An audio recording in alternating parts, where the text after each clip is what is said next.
एक छोटा सा गांव था वेजस। हर तरफ हरियाली, चैन और खुशहाली। इस गांव के दो रक्षक थे, रेस्टार और ज्ञान भाई। दोनों ने हर मुश्किल घड़ी में गांव को बचाया था। गांव वाले उन्हें भगवान की तरह मानते थे, लेकिन हर स्वर्ग पर एक नजर नर्क की होती है और वेजस पर नजर थी शेरा सिंह की। शेरा सिंह एक खतरनाक माफिया जिसके नाम से ही लोग कांपते थे। उसने कई सालों से वेजस गांव पर कब्जा करने का सपना पाल रखा था, पर हर बार रेस्टार और ज्ञान भाई उसकी योजना को ध्वस्त कर देते। शेरा सिंह समझ चुका था, जब तक ये दोनों जिंदा हैं, उसका सपना अधूरा रहेगा। एक दिन रेस्टार और ज्ञान भाई कार से किसी मीटिंग के लिए बाहर निकले थे। रास्ते में उन्होंने देखा कि एक गुंडा एक लड़की को परेशान कर रहा है। बिना सोचे समझे दोनों ने उस गुंडे को धुन दिया और लड़की को बचाया। उसका नाम था माया। माया बहुत ही भोली और मासूम दिखाई देती थी। वो डरी हुई थी, कांप रही थी और आश्वासन दिया, तू अब सुरक्षित है, कोई तुझे हाथ नहीं लगाएगा। माया ने मुस्कुराकर देखा और यहीं से एक खतरनाक खेल की शुरुआत हो गई। माया धीरे धीरे रेस्टार के करीब आने लगी। मासूमियत, उसकी आंखें, उसकी बातें, सब कुछ जैसे रेस्टार को बांधने लगा। ज्ञान भाई ने एक दो बार टोका, भाई थोड़ा संभल, ये सब अचानक हो रहा है, तू गांव को भूल रहा है। रेस्टार ने हंसकर कहा,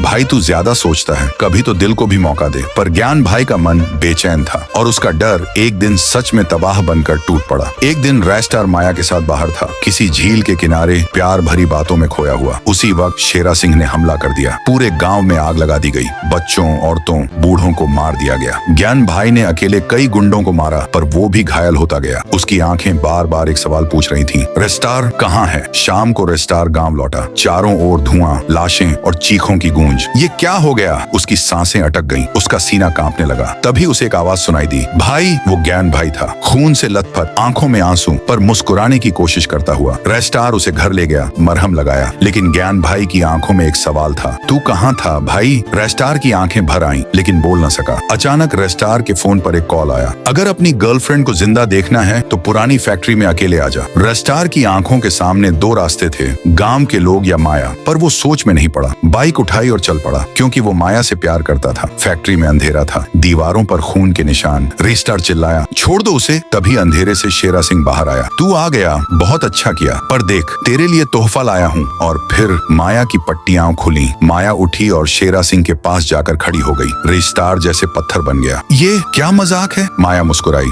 मजाक नहीं, रचाया हुआ नाटक था। तू मेरे प्यार में अंधा हो गया और उसी अंधेपन में अपने गांव को भूला बैठा। शेरा सिंह ने मुझे भेजा था और तू फंस गया। रेस्टार की आंखों में आंसू थे, पर गुस्से की ज्वाला भी भड़क रही थी। तूने मेरे लोगों को मारा, मेरे भाई को तोड़ा, अब मैं तुझे नहीं छोड़ूंगा। पर शेरा सिंह ने उसे पकड़वा लिया और फैक्ट्री के नीचे बने एक गुप्त जेल में बंद करवा दिया। Part 2 comment,